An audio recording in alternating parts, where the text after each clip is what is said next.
नमस्कार, spread piece channel में आपका स्वागत है। आज सुनिए पुष्पा सक्सेना की लिखी कहानी तत्था पानी। तत्था पानी पहुंचते दोपहर हो गई थी। मोटरसाइकिल मंदिर के पास टिका संजय ने पुजारी जी को प्रणाम किया था। प्रसन्न रहो बेटा, चश्मे का ठंडा पानी पियोगे? नहीं बाबा, नीचे सतलज का पानी पिएंगे। आओ अनु, नीचे उतरते हैं। ओह गॉड, पूरे 3 घंटे मोटर बाइक पर बैठे बैठे बदन दुहक गया। पहले पता होता इतनी दूर आना है तो कभी न आती। अनुपमा ने नाराजगी दिखाई। कम ऑन अनु, सजलज के ठंडे पानी से हाथ मुंह धोते ही सारी थकान मिनटों में भाग जाएगी। अब जल्दी करो यार। उतना नीचे उतरना क्या आसान है संजय। अगर उतर पाने का साहस नहीं तो बंदा हाजिर है, उठाकर ले चलूं? संजय ने शरारत से पूछा। छी, हमें ऐसा मजाक पसंद नहीं। मेरे पांवों में काफी ताकत है, किसी पर बोझ बनने का शौक नहीं, समझे? सिर पर चमकते सूरज के कारण अनुपमा के उजले मुख पर पसीना झिलमिला उठा था। नदी तट की ठंडी हवा ने अनु को उत्साहित कर दिया। सलवार के पांचे ऊपर मोड़ बच्चों की सी आतुरता के साथ अनुपमा सतलज के ठंडे पानी में जा खड़ी हुई। मुंह पर ठंडे पानी के छींटे डाले ही थे कि सिर के ऊपर आती पानी की बौछार से अनुपमा भीग उठी। दृष्टि उठाते सामने खड़ा संजय नजर आया। अच्छा, तो यह तुम्हारी शरारत थी? अनुपमा ने संजय पर भी पानी की बौछार कर डाली। अरे अरे, ये क्या कर रही हो? सारे कपड़े भीग गए। और मैं जो पूरी भीग गई वो कुछ नहीं। बाल सूखने में पूरा 1 घंटा लगेगा। इतने लंबे बाल रखती ही क्यों हो? छोटे बाल कटा लो, 5 मिनट में सूख जाएंगे। क्यों मेरे लंबे बालों से ईर्ष्या होती है? वाह, क्या बात कही है। जैसे मैं लंबे बालों की चोटियां गूंथ घूमूंगा। डरता हूं कहीं हमारी अनुपमा के लंबे लंबे बालों को दुश्मन की नजर ना लग जाए। आखिर दोस्त हूं आपका। ओह, ऐसे हमदर्द है आप। ऑफ कोर्स, और देखो इस बात को कभी भूलना नहीं। भला ये भी भुलाने की बात है संजय? अनुपमा गंभीर हो उठी थी। यहां आना अनु, तुम्हारे लिए एकदम अनोखी चीज है मेरे पास। नदी तट के पास की जमीन पर हाथों से एक छोटा सा गड्ढा खोद संजय ने अनु को पुकारा था। अब कौन सा तिलिस्म दिखा रहे हो संजय? समझ में नहीं आता इस जगह का नाम तत्था पानी क्यों रखा गया है। यहां तो बस ठंडा पानी है। थोड़ा धैर्य रखें मिस अनुपमा, सब समझ में आ जाएगा। जरा इस पानी का टेम्परेचर तो बताना। हाथ से खोदे उस गड्ढे में नदी का पानी भर आया था। अरे वाह, तुम तो सचमुच जादूगर हो। इतनी सी देर में कुआं खोद डाला। अनुपमा ने परिहास किया। जनाब, यह अंडरग्राउंड वाटर का कमाल है। इस पानी की महिमा ही अलग है। पापियों के सारे पाप धो डालता है। विश्वास न हो तो आजमा कर देख लो। मैंने कौन पाप किए हैं जो आजमाने की जरूरत पड़े? देखूं कितना गहरा कुआं खोद पाए हैं मिस्टर जादूगर। हे नंसी में गहराई नापने के लिए अनुपमा पानी से भरे उस गड्ढे में जा खड़ी हुई थी। पल भर में अनुपमा चीख सी पड़ी। क्यों पता लग गया ना तत्था पानी नाम क्यों दिया गया? संजय हायनंस रहा था। नहीं बोलना है तुमसे। इतना गर्म पानी जैसे उबलते पानी में पांव जा पड़ा हो। कितनी जलन हो रही है। अनुपमा रुआं सी हो आई। I am really sorry. मैंने कब सोचा था सीधे पानी में जा खड़ी होगी। संजय सचमुच कंसर्न दिख रहा था। पास पड़े पत्थर पर अनुपमा को बैठा संजय ने सतलज के ठंडे पानी में अपना रूमाल भिगोकर अनुपमा के दोनों तलवों पर लपेट दिया। अब जलन कम हो रही है ना अनु? ऊंक और बढ़ गई है। इस जलन की वजह जानती हो अनु? हमें बेकार की बातें अच्छी नहीं लगती। तब क्या अच्छा लगता है अनु? सतलज के ठंडे पानी के पास इतना गर्म पानी बहुत अच्छा लगा। ये अजूबा संजय, यही तो चमत्कार है। जानती हो इस जगह को तीर्थ माना जाता है। जाड़ों में यहां मेला जुटता है। तीर्थयात्री गर्म पानी में स्नान कर पुण्य कमाते हैं। वाह, क्या नेचुरल अरेंजमेंट है? वरना पिघली बर्फ की नदी के पास इतने गर्म पानी की बात भला सोची जा सकती है? सच ये विरोधाभास तो बस भगवान को ही संभव है। बड़े बुजुर्गों का कहना है तत्ता पानी के 2 घूंट पीने से पत्थर भी हजम हो जाता है, बशर्ते पत्थर खाए जाए। अनु ही नंजदी थी।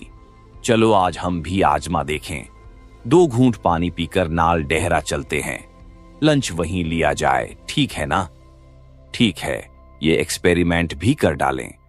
पर पानी हाथ में लेते ही उसकी उष्णता ने अनुपमा को तिलमिला दिया।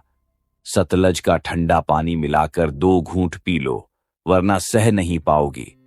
वाह, दूसरा पानी मिलाने से इसका असर कम न हो जाएगा? थोड़ा सा पानी मुंह में लेते ही अनुपमा का मुंह बन गया। ओह नो, ये तो एकदम खारा है। इसमें गंधक जो मिला है, गंधक की तासीर जानती हो? संजय ने जानकारी देनी चाहिए थी। फाड़ में जाइए गंधक की तासीर। पर इतने गर्म पानी में तो चावल पक सकते हैं ना संजय? चावल लाई हो क्या? चलो लंच यहीं तैयार कर डालते हैं। ये भी एक नया एक्सपीरियंस होगा। संजय अनुपमा को चिढ़ा रहा था। ये हंसी में उड़ाने की बात नहीं है संजय।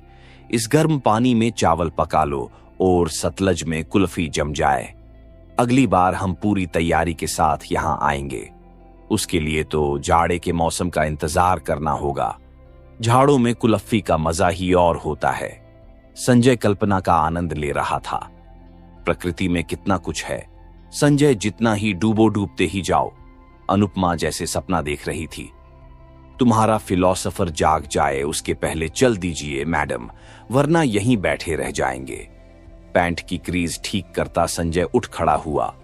बाय द वे, आपके पांव की जलन अब कैसी है मिस अनुपमा? सिद्धार्थ, आपकी सेवा बेकार नहीं गई, एकदम ठीक हूं। चलें? नाल डेहरा पहुंचते पहुंचते अनुपमा को सचमुच तेज भूख लगाई थी। संजय, तुम्हारा नुकसान हो गया। वो कैसे? गंधक के पानी ने पूरा असर दिखाया है। इतनी जोर से भूख लगाई है कि तुम्हारा बिल डबल हो जाएगा। बस इतनी सी बात है। आपके लिए तो हमारी जान भी हाजिर है। इस छोटे से बिल के लिए परेशान हो, हमें निराश कर रही हो जाने मन। फिर डायल नागबाजी। तुम्हें तो कोई नाटक कंपनी ज्वाइन करनी चाहिए थी। अपना एक्टिंग छोड़ पहले लंच का ऑर्डर प्लेस करें जनाब। अनुपमा ने रोष दिखाया था। आइट योर सर्विस मैम। वेटर। सच आज मजा आ गया। पहले से जानती तो आज तक न जाने कितनी बार यहां आ चुकी होती। पापड़ दांत से काटती अनुपमा ने कहा था। पहले कैसे आ पाती? यहां तक ढोकर लाने को कोई चाहिए था ना। अच्छा तो तुम मुझे ढोकर लाए हो।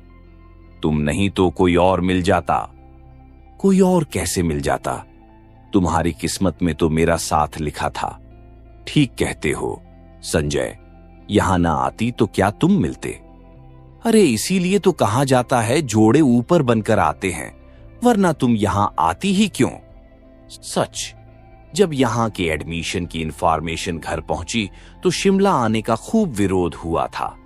दादी ने तो खाना छोड़ने तक की धमकी दे डाली थी। संजय, फिर कैसे आ पाई अनु? अम्मा ने जो साथ दिया था। पापा से कहा था कि आज अकेली लड़की अमेरिका इंग्लैंड तक जा सकती है। हमारी अनु शिमला ही तो रहेगी। इंजीनियर बन अपने पांव पर खड़ी हो सकेगी, किसी की मोहताज तो न रहेगी। तुम्हारी मां तुम्हारी नौकरी के फेवर में है अनु। हमारी कम्युनिटी की यही खराबी है, लड़कियों की नौकरी को सम्मानजनक नहीं माना जाता। तुम भी ऐसा ही सोचते हो संजय? अभी मैं निर्णय ले सकने की स्थिति में नहीं हूं अनु। कभी कुछ बन सका तब सोचूंगा। तुम्हारे पापा आसानी से तुम्हें शिमला भेजने को राजी हो गए थे अनु। अम्मा और मेरी जिद के आगे पापा को हथियार डालने पड़ गए थे। अंततः उनकी इकलौती बेटी होना। जरा सा दर्प छलक आया था अनु के स्वर में। यू आर रियली लकी अनु, तुम जो चाहो पा सकती हो, कुछ गंभीर स्वर में संजय ने कहा। जैसे तुम कम लकी हो। संजय, तुम्हें किस बात की कमी है? जो चाहोगे पाओगे।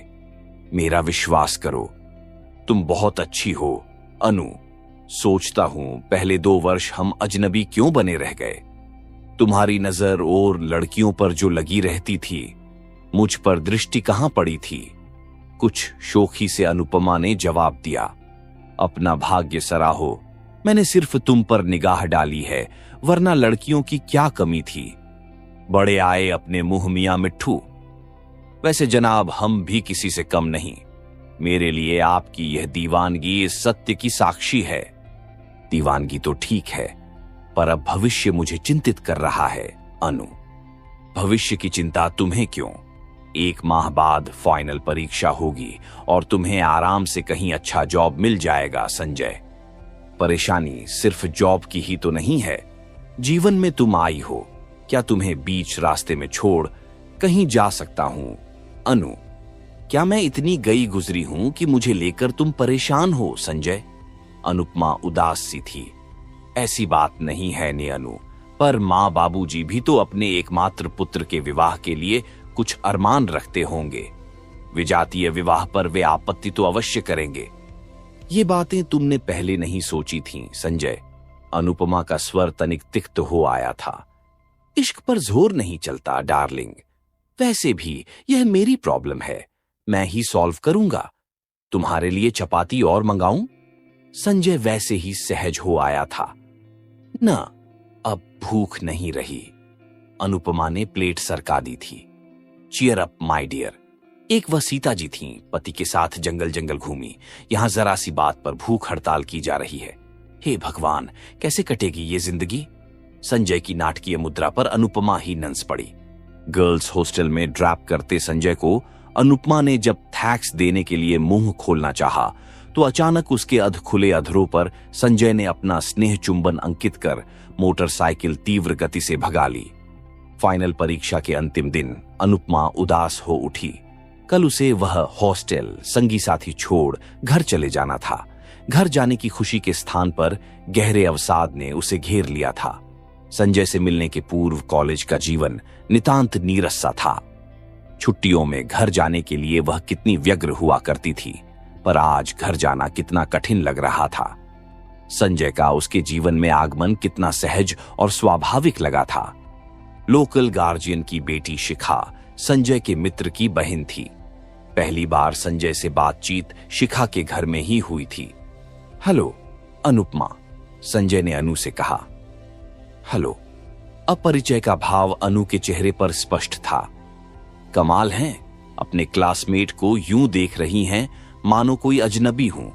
आपके ठीक पीछे बैठता हूं, हमेशा का बैक बेंचर रहा हूं। संजय के चेहरे पर मुस्कान थी।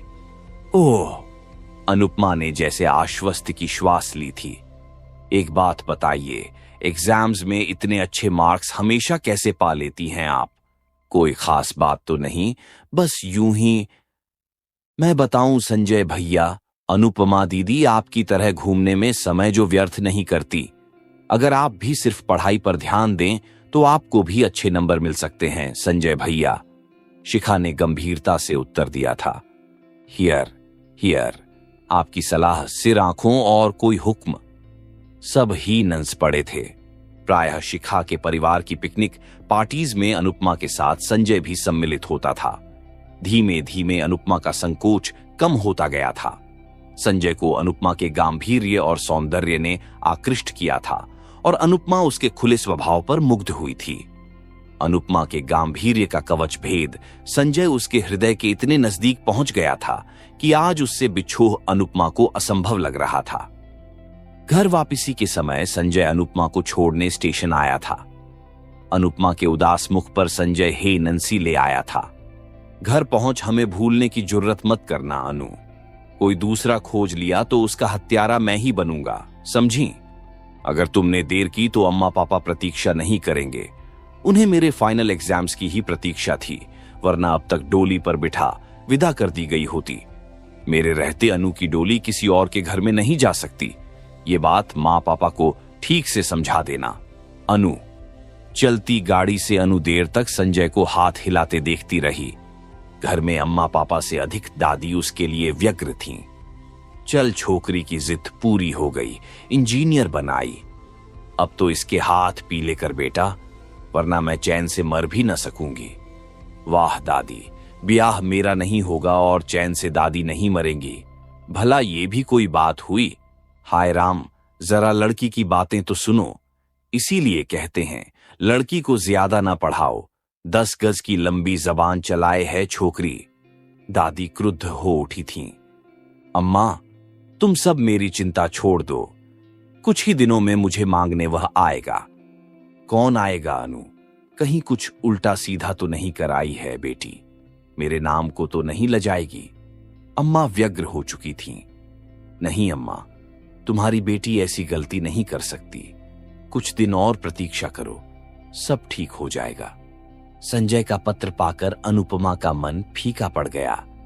मेरी अनु, मां बाबूजी को समझा पाना कितना कठिन है। बात बात में समाज और रीति रिवाजों की दुहाई देते हैं। मेरे विजातीय विवाह के कारण मेरी 2 छोटी बहनों का भविष्य प्रभावित हो सकता है।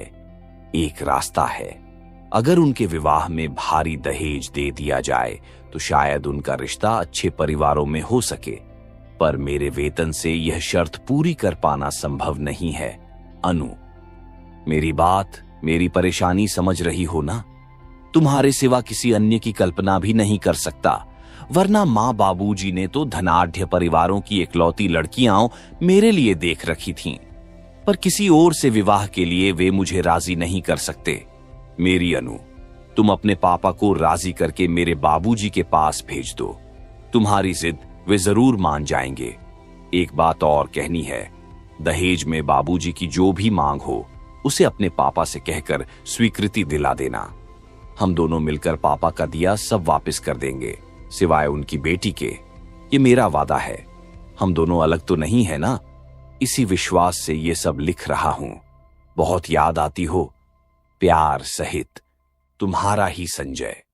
अनुपमा के उदास मुख को ताकती अम्मा चिंतित हो उठी थीं। किसका पत्र है अनु? कोई बुरी खबर तो नहीं है बेटी? प्रत्युत्तर में पत्र मां को थमा अनुपमा मौन रह गई थी। तेरी क्या सम्मति है बेटी? तेरी खुशी में हमारी खुशी है, पर निर्णय सोच समझ के लेना।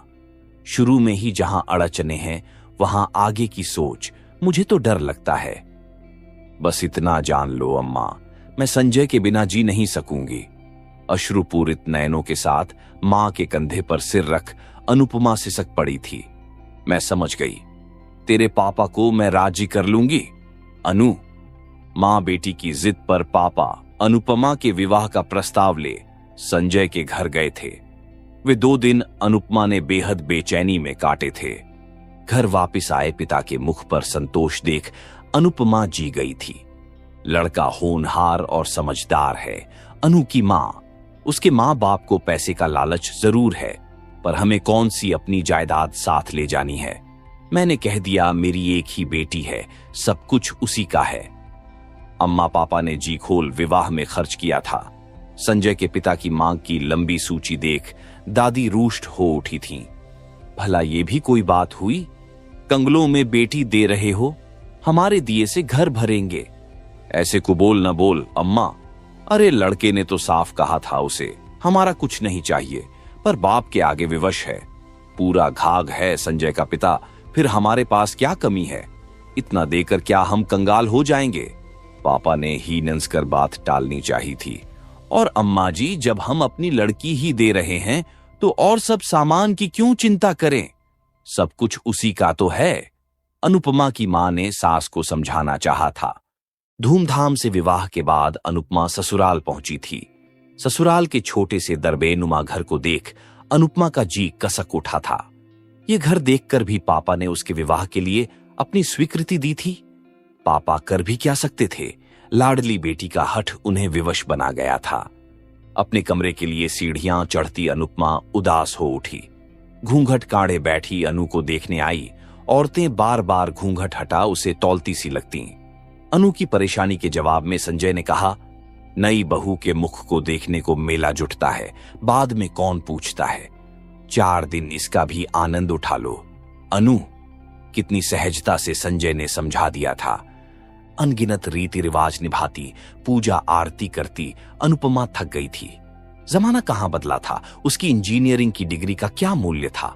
और तो और अपने घर के पुरातनपंथी आचार विचार को पूर्ण निष्ठा से निभाता संजय भी अनुपमा के लिए एक नया व्यक्ति था।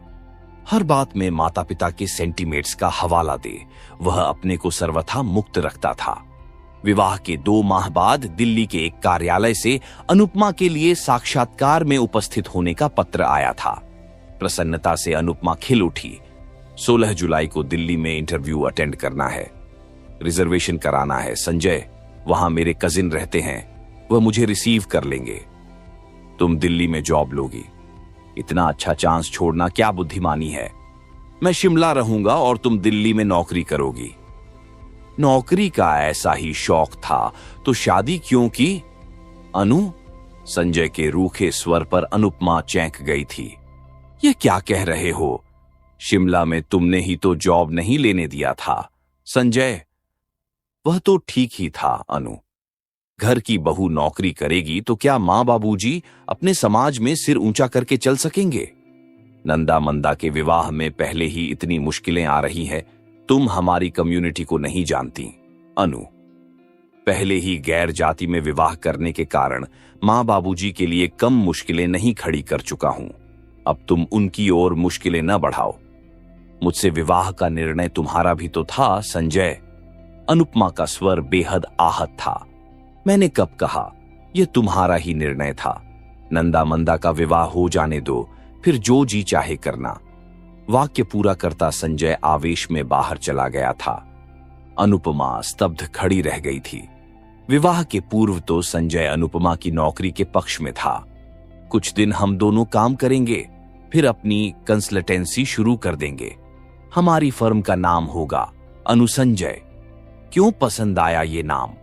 संजय मानो स्वप्न देखता था। पर मैनेजिंग डायरेक्टर मैं ही रहूंगी, तुम अकाउंट संभालना संजय। मुझे अकाउंट्स का काम पसंद नहीं। आपकी आज्ञा शिरोधार्य मैडम। विवाह के बाद जब अनुपमा ने अपने जॉब की बात की थी तो घर में सन्नाटा खिंच गया था। संजय, अगर बहू ने नौकरी की तो हम मुंह दिखाने लायक नहीं रहेंगे। हमारी 2 बेटियों को कौन ब्याहेगा? संजय के पिताजी दहाड़ उठे थे। बहू की नौकरी का शौक हमारे मरने के बाद पूरा कर लेना, इसीलिए तो हम डरते थे ऐसी लड़की हमारे साथ कैसे निभाएगी। मां ने आंचल आंखों से लगा लिया था। अनुपमा ने शुरू से स्वावलंबी बनने का स्वप्न देखा था। पर्याप्त धन संपत्ति होते हुए भी मां कई बार कितनी दयनीय और निरीह लगती थीं। पुत्र का अभाव पापा को सदैव सालता रहा। कई बार मां की जरूरतें भी पापा को फिजूल खर्ची महसूस होती थीं। उन अवसरों पर अम्मा अनुपमा के सामने रो पड़ती थीं। काश में भी पढ़ी लिखी होती, 4 पैसे कमाती तो हर बात के लिए दूसरों का मुंह तो न ताकना पड़ता अनु। मां का वह निरीह रूप अनुपमा के स्वावलंबी स्वरूप की प्रेरणा बना था। मां ने भी उसे शुरू से ही अपने पैरों पर खड़ी होने का पाठ घुट्टी में पिलाया था। पर आज अपनी डिग्री के साथ भी वह क्या स्वावलंबी हो सकी है? 4-5 माह अनुपमा ने जिस मानसिक यंत्रणा में गुजारे वही जानती थी। संजय ने ऑफिस के बाद प्राइवेट कंसल्टेंसी का काम भी शुरू कर दिया था। अपने को उसने इस कदर व्यस्त कर लिया था कि देर रात में वह घर बस सोने भर के लिए पहुंच पाता था। तुम समझती क्यों नहीं अनु, मैं ये जी तोड़ मेहनत क्या अपने लिए कर रहा हूं? मुझे अपना स्टेटस ऊंचा करना है ताकि नया घर बना सकूं। मैं जानता हूं यह घर तुम्हारे लायक नहीं है। मैं भी तो तुम्हारे काम में साथ दे सकती हूं। हम दोनों मिलकर जल्दी ही लक्ष्य पर पहुंच सकते हैं संजय। वैसे भी घर में पड़े पड़े बोर ही तो होती हूं। देखो अनु, व्यर्थ की बहस मत करो।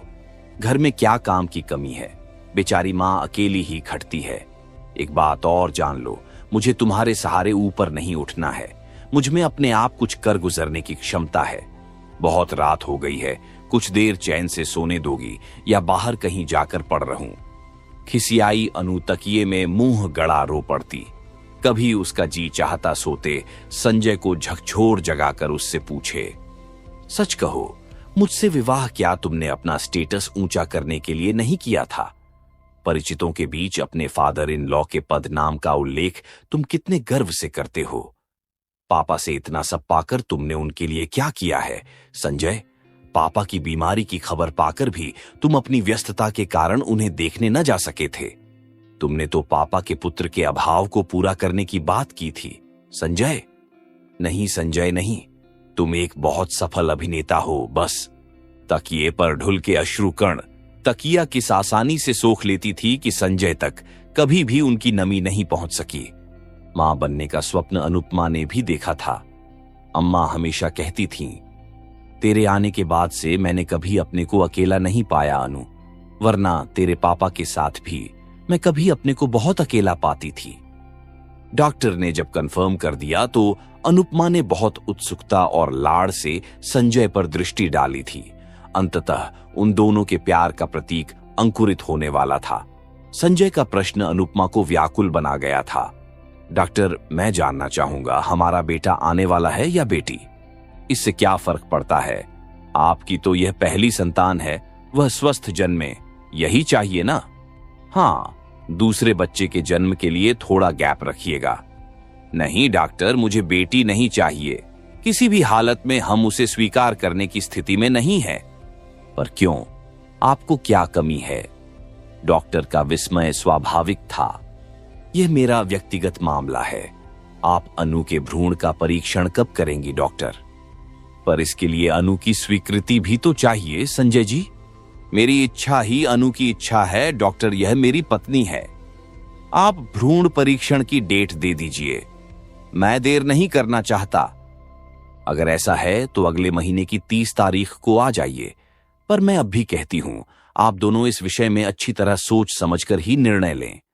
संतान पर मां बाप दोनों का समान अधिकार है। डॉक्टर का स्वर गंभीर था। घर लौटती अनुपमा मौन रही थी। संजय पूरे रास्ते जैसे स्वयं को स्पष्टीकरण देता जा रहा था। तुम समझ नहीं सकती अनुपमा, अभी हमारे ऊपर कितनी जिम्मेदारियां हैं। अभी हम एक और लड़की का दायित्व उठाने की स्थिति में नहीं है। नंदा मंदा से मुक्त हो लें तब देखा जाएगा। बेटे को तो पढ़ा लिखा दिया, बस हमारा दायित्व पूर्ण हो जाता है। दहेज का भी झंझट नहीं, बल्कि बेटे की शादी में लिए गए दहेज से हमारा घर भर ही जाएगा। बिल्कुल ठीक कह रही हो।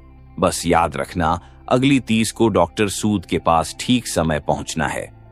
अपने उत्साह में अनुपमा के स्वर में घुले व्यंग्य को भी संजय ने नहीं सुना था।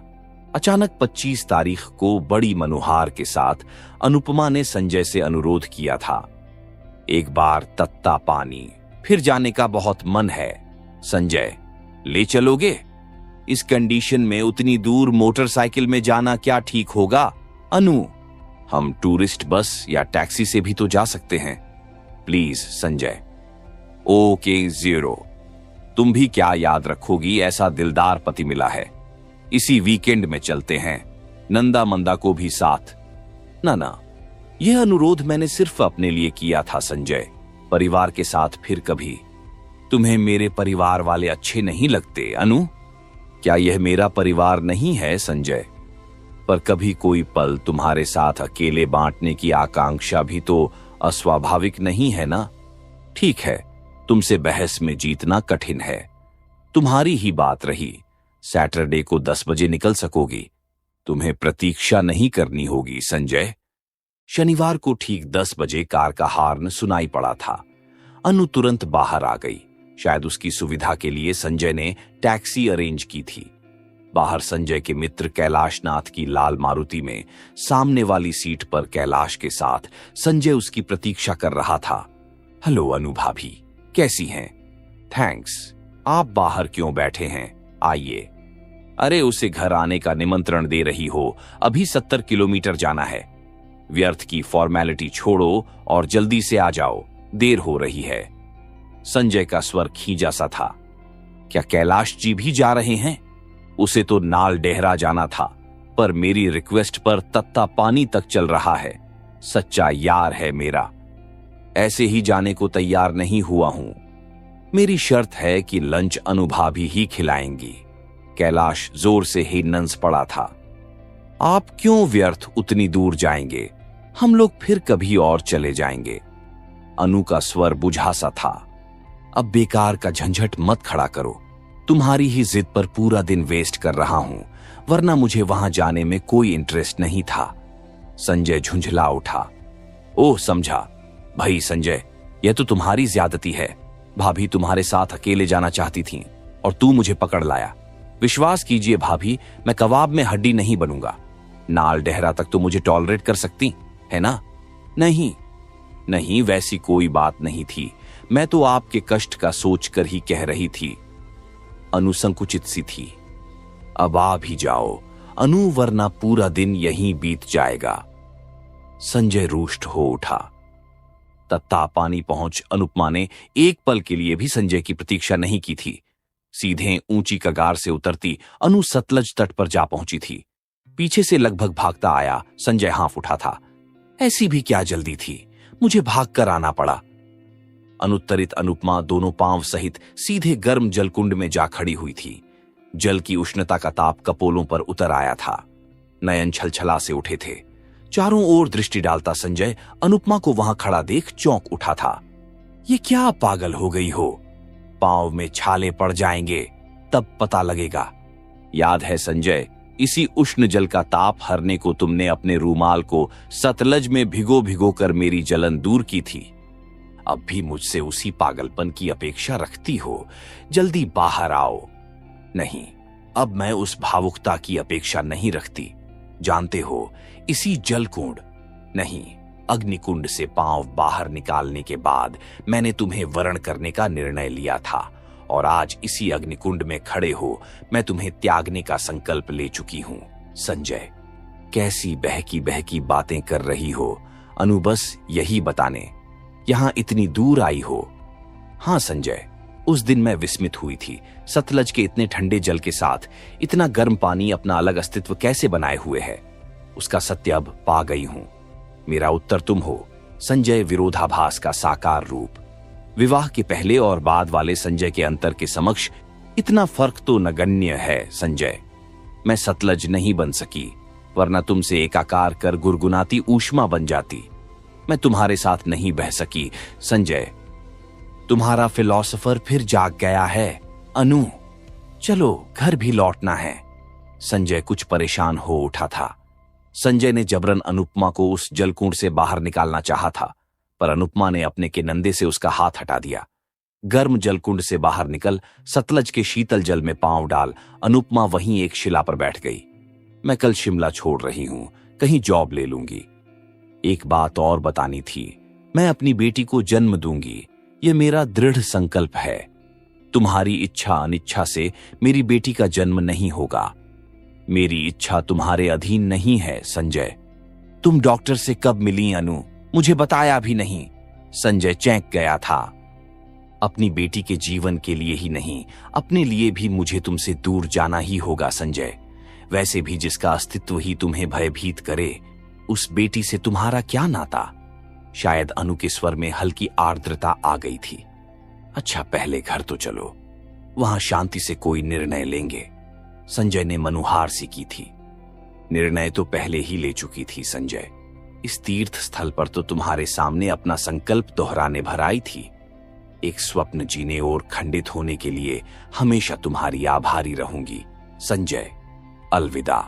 तत्ता पानी, अलविदा। संजय। सधे कदमों से पग बढ़ाती अनुपमा और पीछे पीछे बोझिल कदम धरता पराजित सा संजय निरंतर दूर और छोटा होता हुआ। आप सुन रहे थे पुष्पा सक्सेना की लिखी कहानी तत्ता पानी।